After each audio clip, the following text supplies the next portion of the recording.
Et la popularité d'Emmanuel Macron est en chute libre, le fossé qui continue aussi de se creuser entre les Français et la classe politique, la crise de confiance s'amplifie. Selon un sondage Odoxa pour le Figaro, 85% des Français considèrent que leur vote n'a pas été respecté après la dissolution. Une crise de confiance qui, pour l'historien et sociologue Pierre Rosanne-Vallon, s'illustre par le non-respect des élus. Notre démocratie locale est en danger parce que il y a moins de respect des élus. C'est-à-dire que la notion de respect des institutions, dans certains cas, a tout à fait disparu. Et les cas de violence contre des élus locaux, par exemple, est quand même quelque chose de très préoccupant.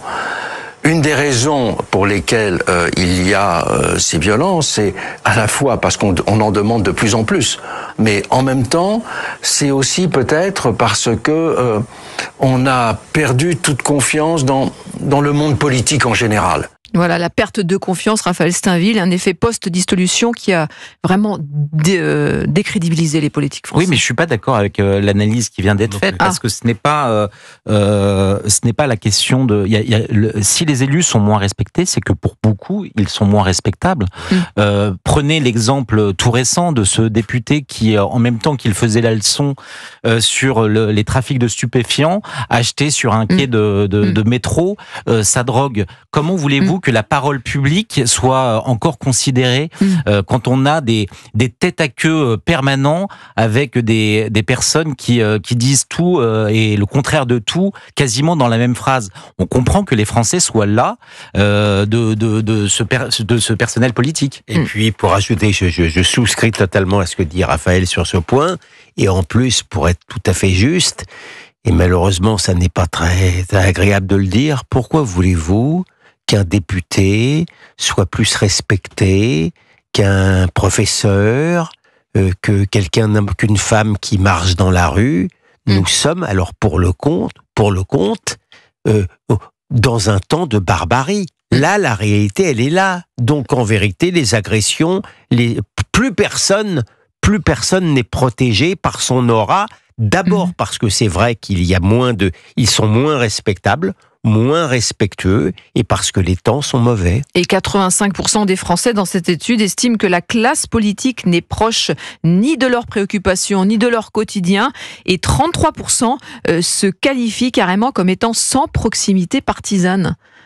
Oui, il y a une désaffiliation, c'est-à-dire que à force de voir ces partis s'abîmer dans des querelles souvent vaines, dans des promesses qui ne sont jamais tenues, les Français ont fini par se couper de leurs représentants. Parce qu'il y a 84% des Français aussi qui pensent que leur vote n'a pas été respecté par Emmanuel Macron après la dissolution. Mais il y a un dernier exemple. Comment voulez-vous qu'on les prenne au sérieux quand vous avez ceux qui, pendant 7 ans, ont cramé la caisse de l'État, sont les premiers aujourd'hui à demander des efforts à ce gouvernement? Honnêtement, ça à ne plus rien y comprendre. Donc, dans ce contexte, les Français sont perdus et expriment leur désamour, alors même là, ils sont toujours. C'est là où c'est paradoxal. C'est-à-dire qu'il y a même plus rien, quoi. Ce qui est paradoxal, c'est que par ailleurs, ils aiment la politique. Les Français aiment la politique, mais en revanche, ils ont trop conscience, malheureusement, que leur personnel n'est pas à la hauteur de ce qu'il devrait être. Il est certain que la perte d'autorité, elle est très grande, la perte d'autorité du personnel politique, la perte d'autorité du personnel judiciaire aussi, et c'est d'autant plus flagrant qu'en même temps le niveau du peuple a monté. Les gens d'aujourd'hui sont plus cultivés que, en général, ils parlent mieux qu'il y a 50 ans ou 100 ans. La télé a un côté un peu positif pour ça. Tout n'est pas totalement négatif. Mais malheureusement aussi, le personnel politique a perdu aussi de son pouvoir à cause de l'Europe. La possibilité pour un homme politique, à supposer même qu'il soit de bonne volonté, qu'il soit respectable, qu'il soit respectueux, de changer les choses, alors qu'on a privé le peuple français là, par la dissolution de l'Assemblée nationale ou par la dissolution de son pouvoir au profit de l'Europe supranationale, bien entendu que ça explique aussi la perte d'autorité. Et est-ce que les partis sont conscients de ce fossé qui se creuse ? Raphaël Steinville, ils en sont conscients pour tous ceux qui sont sur le terrain, qui font les marchés. Ils le savent. Ils sont à portée de baffe, comme on dit l'expression, et ils sentent cette colère et cette défiance qui s'expriment au grand jour.